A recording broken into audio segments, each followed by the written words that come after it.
1941-1945 жылдар аралығында болған Ұлы Отан соғысы ел тарихында ерекше орын алады. Бұл залымыз жалпы 13 тематикалық витринаға бөлінген болатын. Ең алғашқы фашистік Германияның КСРО-ға тұтқиылдан соғыс ашу кезіндегі деректер менен әртүрлі фотосуреттері, соғыс кезінде пайдаланылған қару-жарақтар және әртүрлі бұйымдар менен осы залдан таныса аласыздар. Ең алғашқы бұл экспозициямызды Брест қамалын қорғауға қатынасушылардан басталады. Жалпы бұл Брест қамалына қорғауға қатынасушыларға 3000-нан астам қазақстандық жауынгерлеріміз қатысқан болатын, соның тек қана 60-қа жуығы ғана тірі қалды. Ал әрмен қарай келесі экспозициямыз Мәскеу түбінде шайқасқа қатынасушыларымызға арналған фотосуреттері. Владимирский Лев Анатольевич 1903 жылы Гурьев қаласында дүниеге келген болатын.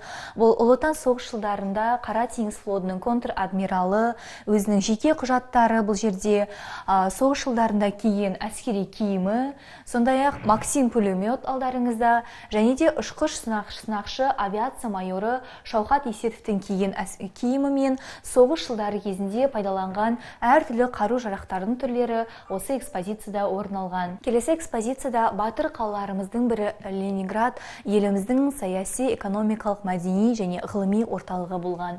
Ленинград қаласын қорғауға қатынасушыларымызға арналған суреттеріміз, бұл жерде орын алған ардагерлеріміздің 900 күн мен түн 29 ай бойы Ленинград осы қоршауда болған екен. Бірақ жау қаншалықты оны қоршағанменен түбегейлі басып ала алмады. Осы жерде алдарыңызда сол соғыс жылдарында пайдаланған әскери планшетка және соғыс кезінде су ішкен флягасы орын алған.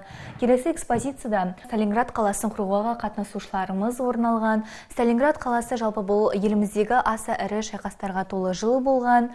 Бұл жерде алдарыңызда сол кездегі батырларымыздың Колесниковтың әскери киімі, соғыс жылдарындағы әскери оқтар менен снарядтар, батырларымыздың өзінің алған өңір белгілері, және 1942 жылы Гурьев қаласында жаяу әскери теңіз училищесі құрылған болатын. Осы сол кездегі Гурьев жаяу әскер училищесінің түлектері бұл жерде яғни соғыс кезінен кейінгі ұлы жеңіс тойланып, осы мәңгілік алау басында кездесу сәттеріндегі фотосуреттері, сонымен қатар әскери ауруханалар да болған екен соғыс жылдарында.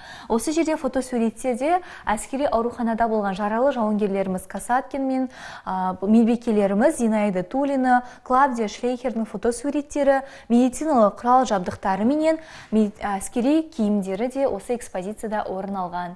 Сондай-ақ әрмен қарай экспозициямыз, бұл жерде майданға жіберілген заттардың үлгілері, яғни соғыс жылдарындағы осы зұлмат кезеңінде әжелеріміздің үйде отырып соғысқа жіберген бұл жерде тоқыма қолғап, тоқыма шылық, қысқы мезгілде киген тон алдарыңызда көрсетілген. Сондай-ақ радио Урал соғыс жылдарында әртүрлі патриоттық әндеріміздің шырқалған соғыстан кейінгі патефондарымыздың түрлері орын алған. Әрмен қарай залымыздың экспозициясында бұл жерде алдарыңызда Кеңес одағының батырлары 10 адам иеленген, және даңқ орденінің толық иегерлері 5 адам иеленген. Ал Қазақтан шыққан тұңғыш ұшқыш қызымыз, халық қаһарманы атағына ие болған Хиуаз Қайырқызы Доспанова 1922 жылы 15 мамырда Атырау облысы Құрманғазы ауданының Зормата ауылында дүниеге келген. Жалпы Орал қаласында номері 1 орта мектебін бітірген және Мәскеу қаласындағы медицина институтының 1 курсын аяқтаған шақта Ұлы Отан соғысы басталғанын естіп, өз еркіменен соғысқа аттанады. 300-ден астам әуеге ұшып ұрыстар жүргізеді. Алғашқы ұрысты оңтүстік майданнан бастап жеңісті Берлинде қарсы алады. Соғыс аяқталғаннан кейінгі жалпы бейбіт өмірде де жұмысын жалғастырып, осы тек 2008 жылы 86 жасында Алматы қаласында дүниеден өткен болатын.